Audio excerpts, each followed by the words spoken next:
Bonjour, aujourd'hui nous allons voir comment gagner du temps.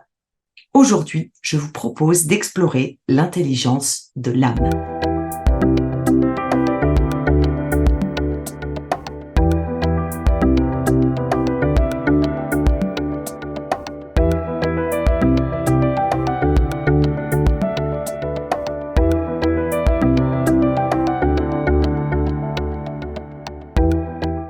Je suis Céline de Lamberterie, fondatrice du développement naturel, une approche qui donne du sens pour gagner en clarté et en sérénité. J'ai créé un outil qui s'appelle Racine et qui explore 7 types d'intelligence. L'autre jour, une cliente m'a confié en début de séance de coaching.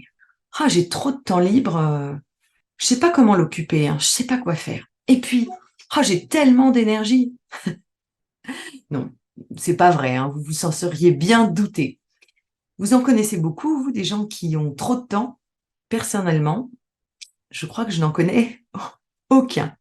Alors que des j'ai pas le temps, je suis débordée, j'ai une semaine de folie, je n'arrive pas à gérer mon temps, j'en peux plus. Ça, je l'entends presque tous les jours en fait.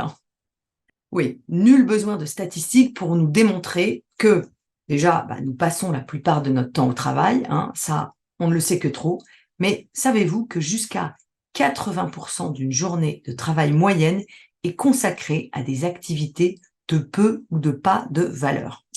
Eh oui, quand même. Et après, on s'étonne de manquer de temps.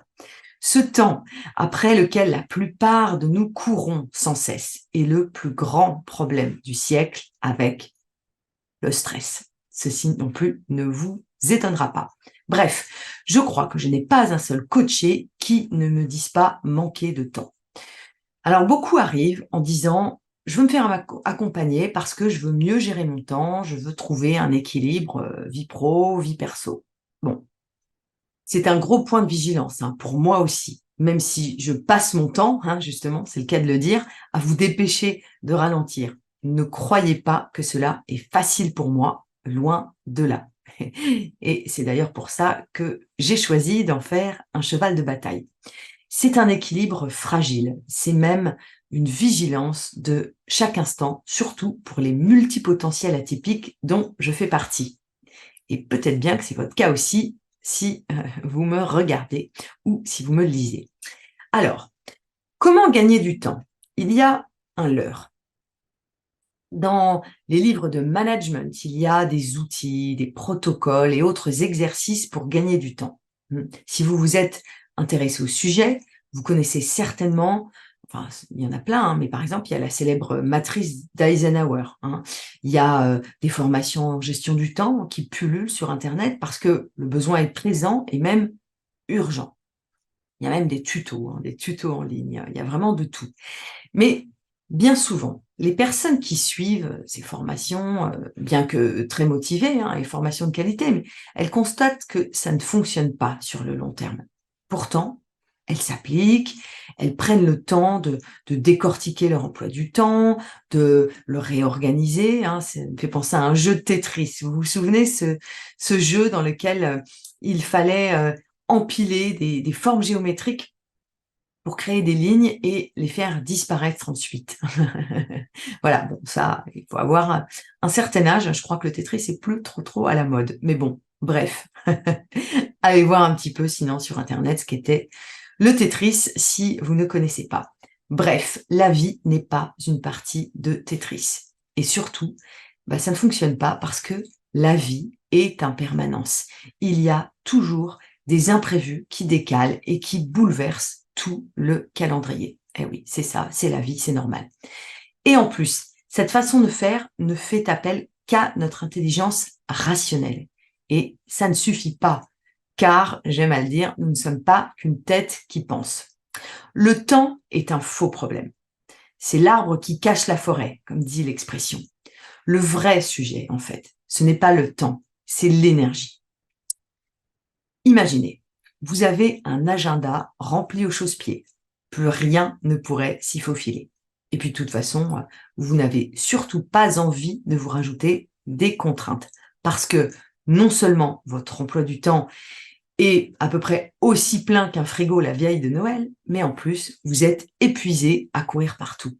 Bah oui, en même temps, avec un agenda surchargé comme ça, la charge mentale est immense et vous êtes crevé. Normal. Eh bien, je parie pourtant que si, par exemple, on vous propose de faire une activité, mais alors que vous adorez faire plus que tout, ou alors si vous annonce que ce soir, vous dînez avec votre acteur ou votre chanteur préféré, ou alors si vous offre un billet pour une destination que vous rêvez d'explorer depuis toujours. Bon, pas trop loin, hein, attention à l'empreinte carbone. Ou encore, si vous rencontrez quelqu'un qui vous fait vibrer, mais vraiment, vraiment vibrer, alors vous allez trouver du temps. N'est-il pas? Bah oui, évidemment. Alors, je ne dis pas que ça va être simple, hein. Non, c'est pas ça. Mais vous allez le trouver, ce temps. Pourquoi? Parce que l'envie est là. Et l'envie vous donne l'énergie et la motivation. Mais pas pour n'importe quoi. Derrière l'affirmation « je n'ai pas le temps » se cache « ce n'est pas une priorité ». Pourquoi? Parce qu'en fait, cela signifie « j'ai pas vraiment envie ». Bon, ce qui revient à la même chose en fait. Vous voulez avoir plus de temps pour faire des choses qui vous plaisent? Oui, bah, cette question est un peu bête, hein, je vous le concède, parce que qui voudrait plus de temps pour faire des choses qu'il déteste? Bon, il faudrait être un peu maso, mais ceci dit, il y en a. Bref. Donc la question c'est, demandez-vous plutôt ce qui vous donne de l'énergie. C'est la clé pour gagner du temps. Demandez-vous ce qui vous met dans le flow, ce qui vous donne envie, ou envie, en deux mots. Autrement dit, hein, en langage des oiseaux, ce qui vous met en vie. Et oui, il y a des choses qui nous mettent dans une énergie de vie et d'autres qui nous mettent dans une énergie de survie. Et ça, c'est une question de choix. Et seul vous pouvez le faire, ce choix. Tout ce que vous faites dans votre vie, chaque heure, chaque minute, chaque seconde, doit être votre choix et votre décision, car vous êtes souverain. Alors, choisissez des activités et des fréquentations qui ajoutent de la vie à votre vie. Refusez ce qui ne vous met pas en vie, ce qui n'insuffle pas cet élan de vie, ce qui n'avive pas une flamme chez vous. Alors, quel est le rapport avec l'âme, me direz-vous? Bonne question, merci de l'avoir posée. Eh bien, il est simple. Tout ce qui attise le feu chez vous, tout ce qui vous met en vie, eh bien, tout cela nourrit votre âme et vous donne de l'énergie. Et votre âme, à condition que vous l'écoutiez et que vous ne laissiez pas le mental prendre les commandes, c'est très bien ce qui la nourrit.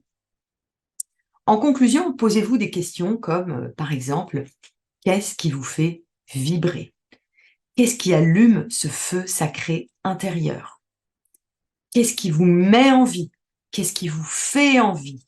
En vie. Demandez-vous aussi, êtes-vous souverain ou souveraine dans votre décision? Adressez-vous à votre âme, elle sait. Et bien sûr, dépêchez-vous de le ralentir, vous l'entendrez bien mieux. À bientôt.